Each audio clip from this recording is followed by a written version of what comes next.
अख्खी मुंबई विकायला काढली, अख्खा महाराष्ट्र विकायला काढला, अख्खा देश विकायला काढला.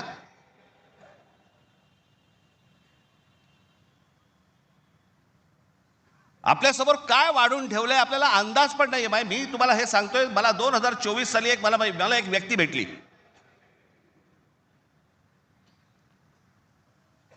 लोकसभेच्या निवडणुका झाल्यानंतरची गोष्ट सांगतोय. आणि त्यांनी मला जी माहिती दिली आणि ती माहिती दिल्यानंतर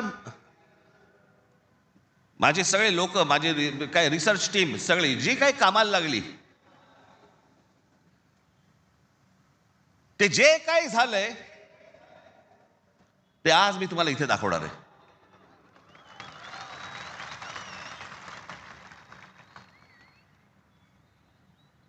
आणि मला असं वाटतं की मी आज जे दाखवणार आहे याच्यानंतर जर समजा आपल्याला भीती नाही वाटली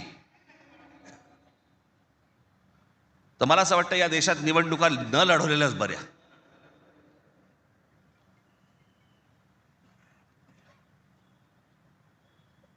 म्हणजे आता साधी गोष्ट, फक्त तुम्हाला 2014 नरेंद्र मोदी पंतप्रधान झाले त्यावेळेला, हे मला आता 24च्या नंतर आता हे पुढे सगळं समजायला लागलं. या गेल्या वर्षी 24 नाही, हो 24 नंतर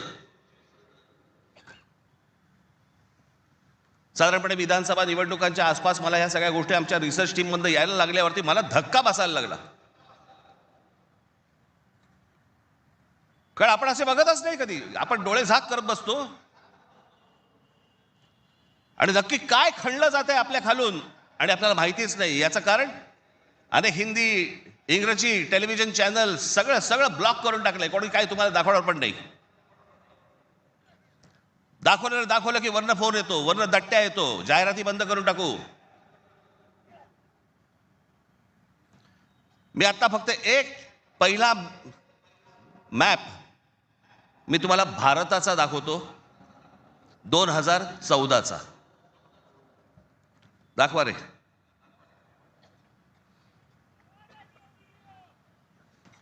हा आहे 2014चा. गौतम अडानी यांचे प्रोजेक्ट्स किती होते हे तुम्हाला दाखवणार आहे. 2014ला पंतप्रधान नरेंद्र मोदी पंतप्रधान व्हायच्या अगोदर गौतम अडानी कुठे होते आणि आता पुढचं फक्त बघत राहा की आता 2024-25ला गौतम अडानी आता कुठे आहेत. फक्त सरकारच्या आशीर्वादाने. आणि तुम्हाला जर नाही धक्का बसला तर मला सांगा जरा, दाखवा.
हे फक्त 10 वर्षातलं आहे.